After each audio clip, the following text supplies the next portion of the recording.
मुख्यमंत्री श्रीजुक्त मोहन चरण माझी प्रथम पर्याय 216 शय्या विशिष्ट यात्री निवास, अत्याधुनिक तीर्थयात्रा केन्द्र, इंटरप्रिटेशन सेंटर, आकर्षणीय फूड प्लाजा, मार्केट कॉम्प्लेक्स, नड़िया गोदाम और 500 आगंतुकों साधन योग्य प्रसाद सेवन हॉल, सुउच्च वाच टावर रु मंदिर दिव्य और भव्य दृश्य देखि पारिबे भक्त। एहा सह शौचालय, क्लॉक रूम, जोता स्टैंड, टिकेट काउंटर, हस्त और पद प्रक्षालन स्थान, ड्राइवर डॉर्मिटरी मध्य एही प्रकल्प अंतर्भुक्त। द्वितीय पर्याय मंदिर परिसर विकास उपर गुरुत्व दिया जाइछि। विस्तृत पार्किंग स्थल, अनुशासित धाड़ी दर्शन व्यवस्था, विशाल तोरण आगंतुकों को स्वागत करिब।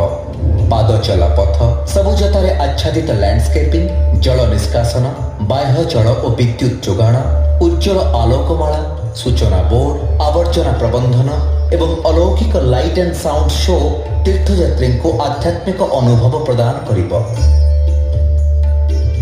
भक्तों मन को शीतलता और परिसर को दिव्यता प्रदान लक्ष्य प्रकल्पर तृतीय पर्याय मंदिर निकटस्थ छोट बड़ पुष्करिणी विकास सह निर्माण हेबाकु थिबा शिशु उद्यान समीप अवस्थित जलाशयर विकास कराजिबो, जहाँ भक्त मान को आवेग, सौंदर्य और स्वच्छतार धारा बांधि रखिबो।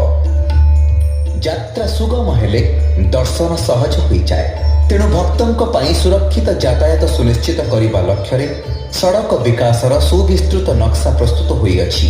जातीय राजपथ हेउ बा हरिचंदनपुर पटु हेउ अबा मंदिर को संयोग करुवा छोट छोट आभ्यंतरीण रास्ता गुड़िक नवीकरण कार्य सह भीड़ परिचालन निमंते जंक्शन गुड़िकर विकास कराजिबो। 59 एकर परिव्याप्त हेब मां तारिणी एही दिव्य विकास क्षेत्र। जंगल जमीर किसम परिवर्तन पई आरंभ होईछि प्रक्रिया।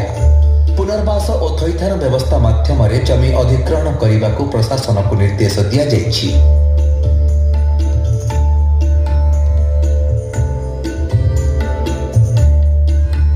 मां तारिणी पीठर एही पुनरुद्धार केवल निर्माण नुहे, मान्यवर मुख्यमंत्री दूरदर्शी चिंतार वास्तवायन स्वरूप यह एक आध्यात्मिक सुगंधित भविष्यतर अयमारंभ। केन्दुझर बदलुछि, ओडिशा चमकुछि। मां तारिणी अभय आशीर्वादर फलस्वरूप विकसित गाँ, विकसित ओडिशार शाश्वत लक्ष्य साधित हेबारे लागिछि। जोरदार करताली दियंतु दर्शक बंधु, मान्यगण्य